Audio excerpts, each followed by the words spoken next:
మహాగణాధిపతయే నమః. ఓం గురుభ్యో నమః. ఓం శ్రీమాత్రే నమః. పరమేశ్వర స్వరూపమైనటువంటి జ్యోతిష మరియు ఇతర అనేకమైనటువంటి శాస్త్రములను మనకు అందించినటువంటి మహర్షులకి నమస్కారం. హయగ్రీవ హయగ్రీవ హయగ్రీవేతి యో వదేత్తస్య నిస్సరతే వాణి జన్హుకన్యా ప్రవాహవత్. అరుణాం కరుణాతరంగితాక్షీం ధృతపాశాంకుశపుష్పబాణచాపాం అనిమాదిభిరావృతాం మయూకైః అహమిత్యేవ విభావయే భవానీం. శ్రీమాత్రే నమః. ప్రేక్షకులకి ఆ లలితాంబిక అమ్మవారి యొక్క అనుగ్రహం పరిపూర్ణంగా కలగాలని మనస్ఫూర్తి కోరుకుంటూ మనం ఈరోజు చెప్పుకోబోయే టాపిక్ ఏమిటి అంటే, ముఖ్యంగా రాహుగ్రహం.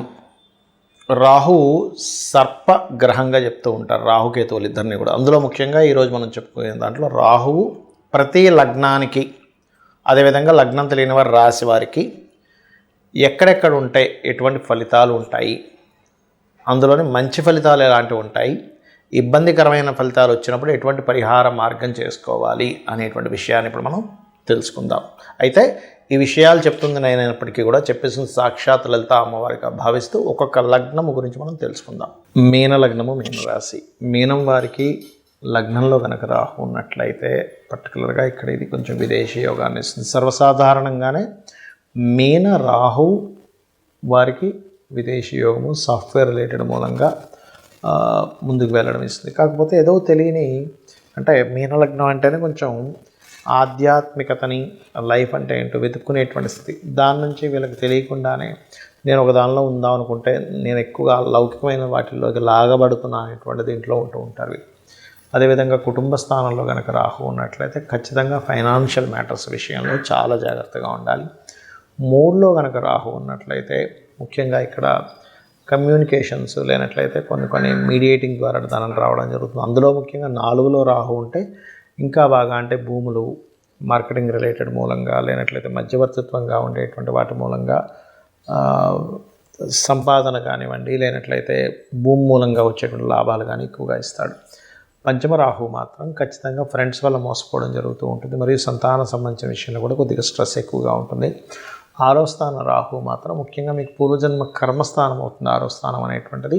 కాబట్టి తండ్రి విదేశాలకు వెళ్ళడం, లేదా తండ్రి సపోర్ట్తో మీరు విదేశాలకు వెళ్ళడము, కొంచెం తండ్రికి మీకు ఉండేటువంటి కొన్ని డిస్టర్బెన్సెస్ పెరగడం అనేది ఇస్తూ ఉంటుంది అక్కడ ఉండేటువంటి రాహు. 7వ స్థాన రాహు మాత్రం మీకు పర్టికులర్గా సప్తమం అనేటువంటిది వివాహము, పార్ట్నర్షిప్స్, కాబట్టి ఆ విషయాల్లో బాగుంటుందని చెప్పుకోవచ్చు.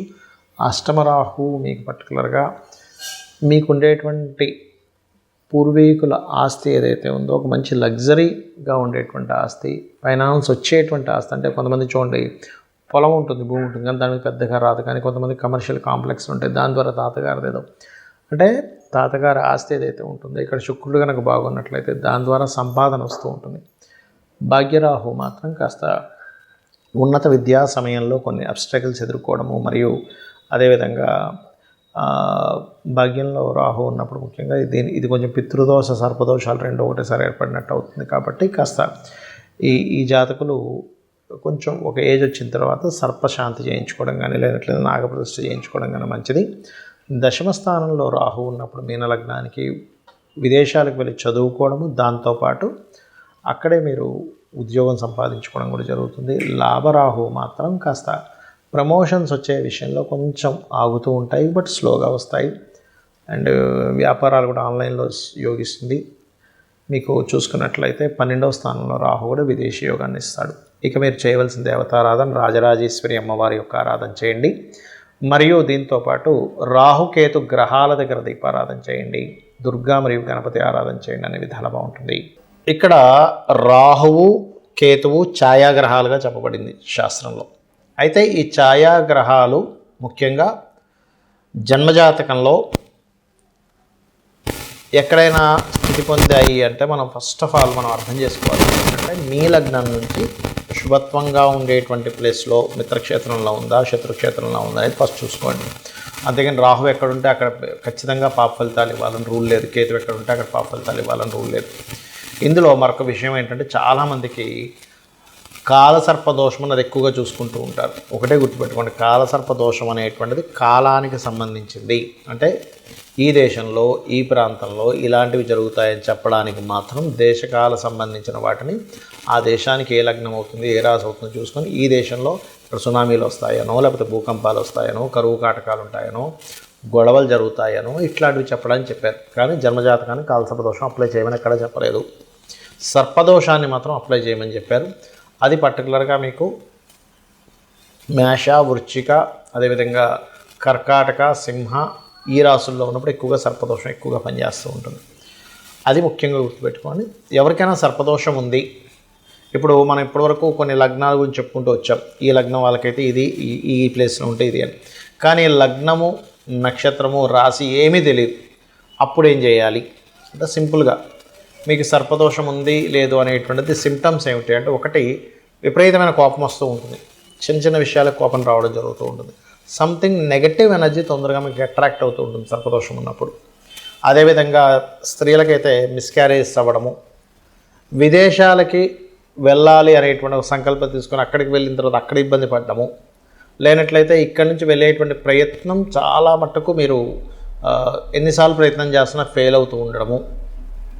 అదేవిధంగా అదే సర్పదోషం కనుక కొన్ని అంటే మీకు మనకి ఇప్పుడు జాతక చక్రం లేదని మాట్లాడుకుంటున్నాం కాబట్టి సప్తమ స్థానం మీద పడితే కనుక ఒక్కొక్కసారి వారికి వివాహ జీవితంలోనే ఇబ్బందులు కలగడం లాంటివి జరుగుతూ ఉంటాయి. కాబట్టి మీరు దీనికి ఏం చేయాలంటే చాలా సింపుల్గా ఎవరికైనా సరే జాతకం తెలిసినా తెలియకపోయినా సర్పదోషం ఉందంటే దాని నివారణ మార్గం ఒకటి కాళహస్తికి వెళ్ళడం, ఆ ఈశ్వరానుగ్రహం రాహుకేతువులు పూజితో పాటు ముఖ్యంగా అక్కడ ఈశ్వరానుగ్రహం కలగడం వల్ల కాళహస్తికి వెళ్ళిన వాళ్ళకి శుభం కలుగుతుంది, గుర్తుపెట్టుకోండి. రెండవది నవగ్రహాలలో ఛాయాగ్రహాలైనటువంటి రాహుకేతు గ్రహాల దగ్గర దీపారాధన చేయడము. మీకు దగ్గరలో రావి చెట్టు ఉన్నట్లయితే రావి చెట్టు కిందని మనకి సర్ప ప్రతిష్ఠ చేసి ఉంటాయి కొన్ని, అక్కడికి వెళ్ళి చక్కగా ఒక చెంబు నీళ్ళల్లో పసుపు కుంకుమ గంధం వేసి కలిపి వాటి చుట్టూ ప్రదక్షిణాలు 3 కావచ్చు, లేనట్లయితే 11 కావచ్చు, 21 కావచ్చు, 41 కావచ్చు ప్రదక్షిణాలు చేసి వాటి మీద ఆ సర్పముల మీద వేయడము. అదేవిధంగా సర్ప సూక్త పారాయణము వినడం కానీ చేయడం కానీ చేయాలి.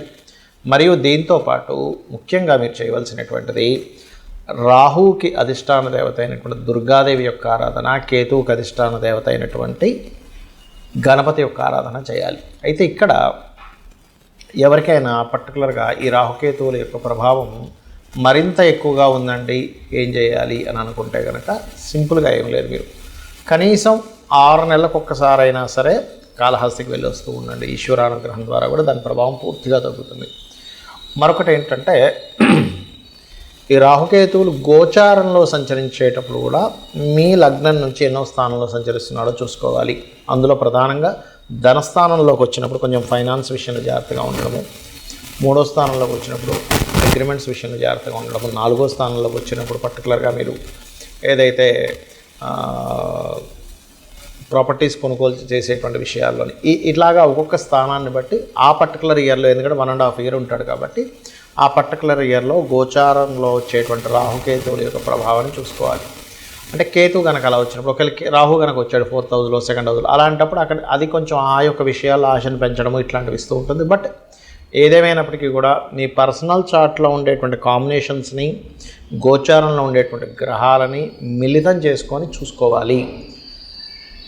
ఇక ఈ యొక్క రెమెడీ చేసుకుంటూ గోశాలకు వెళ్ళి ఏదైనా చేయాలి అనుకుంటే గోవులకి బెల్లంతో కూడినటువంటి 4 ఉండల్లా తయారు చేసి గోవు తినిపించండి, మరియు గ్రాసము తినిపించండి. రాహుకేతువుల దోషం అనేటువంటి పూర్తిగా తగ్గుతుంది.